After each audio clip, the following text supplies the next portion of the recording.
So let's go to Revelation. We read it in first service, but you just turn there with me. Revelation 21, and let me show you what we're talking about, what heaven is and why it's so vital, and why God says it's his throne, and why God says all of our prayers are to be to him on his throne in heaven, and why Jesus said, take anything important to you in your life and send it ahead to heaven and take as many people with you. Revelation 21, and I saw a new heaven and a new earth.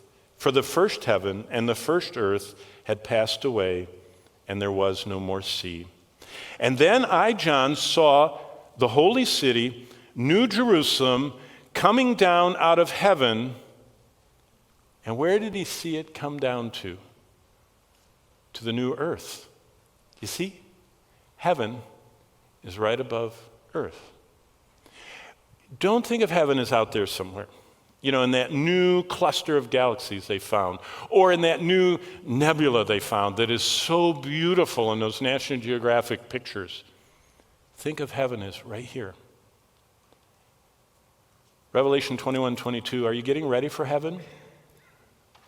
Are you ready to dwell in your Father's house? Number one, the first thing about heaven God tells us, look what it says, new heaven, new earth. Verse 2, new Jerusalem coming out of heaven. New. New what? Well, the old goes and the new comes. The old polluted by sin universe dissolves. Did you know that? Peter, 2 Peter 3, records the uncreation of the universe. To an atomic level, God dissolves the universe. Wow. Including the earth. Now, if I had time, I would just launch off into why, it is that we shouldn't so much spend our lives trying to preserve something God is going to destroy, and rather try to preserve that which can never be destroyed, which are people.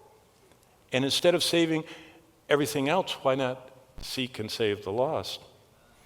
Well, all lost sinners have faced their lives being recorded by God. This is chapter 20 that we're not covering today. They've stood without excuse. They were sentenced to eternal death because of their sinful words, their sinful thoughts, and their sinful deeds condemned them forever. So the old goes, the new comes. Then 2 Peter 3 says, God's fire purifies the whole universe.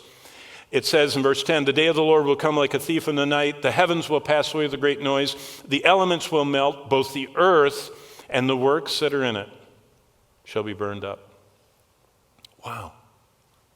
So the fire purifies the universe. And then everything unconnected to God burns up. Do you remember what 1 John says? Love not the world, nor the things in the world. For all that is in the world, the lust of the flesh, the lust of the eyes, the pride of life, is not of the Father, but is of the world. And the world passes away and the lust thereof. But he that does the will of God lasts forever, abides forever. Everything unconnected to God burns. How much of your life is unconnected to God? Most people have this compartmentalization. They kind of have today, I'm at church and I go, I'm there, or I have my study, but then I have my life, I have my career, I have my pursuits, I have my hobbies, I have my part nobody knows about, and I have all this. Everything unconnected to God burns. Did you know heaven is to be a constant daily reminder that not only am I supposed to be, as a parent, connecting my children's hands to God, remember letters to Karen, letters to Philip, and all that idea of what parenting is about, connecting our kids to God. Not only is that, I'm supposed to be connecting everybody else that I come through in life to God. I'm supposed to be sharing the gospel. I'm supposed to be redeeming my time. I'm supposed to be sending my treasures ahead. The only thing I can take with me to heaven are people.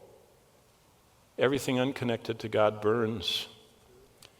But what does Peter say? I have to read 2 Peter 3:11.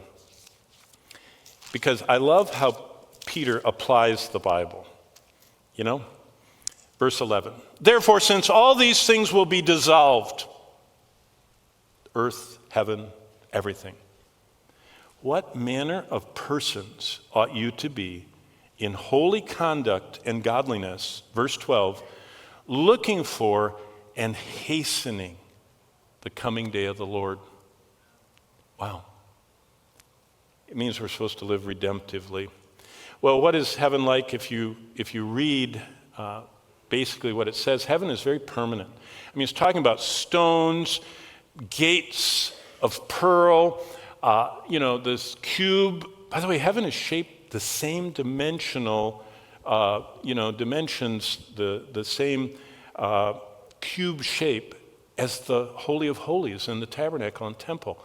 It's kind of like we're going to be living in the temple. Remember, it says there's no temple because God is the temple. It's like we're living in it. We're living in this cube with God. It's a permanent place.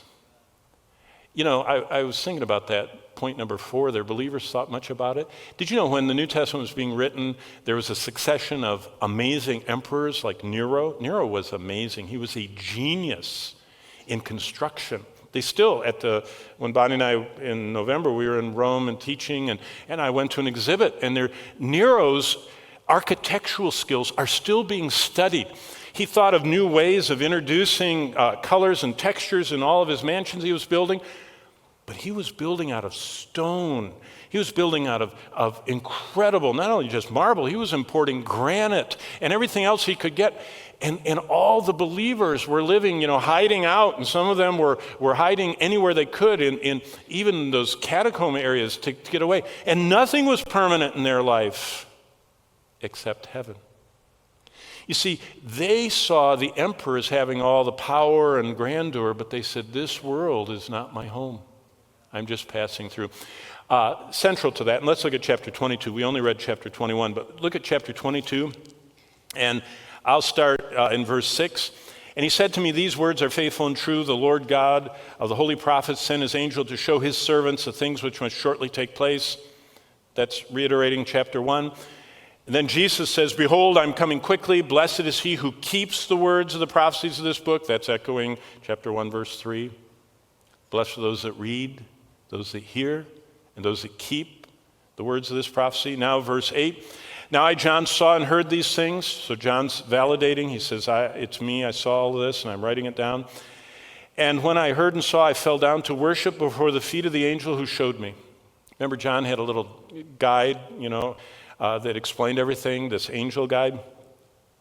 And the angel says, verse 9, to me, see that you do not do that, for I am your fellow servant and of your brethren, the prophets, and of those who keep the words of this book.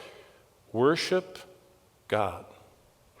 Point 5, worship or submission to God is a central theme of the Bible. We are to live a life of worship. Romans 12, 1 and 2, present your bodies a living sacrifice, holy and acceptable unto God, which is your spiritual offering of worship. The greatest worship doesn't really have any music attached to it. It's the constant surrender of our lives as an offering of submission. We want to honor and obey and adore God.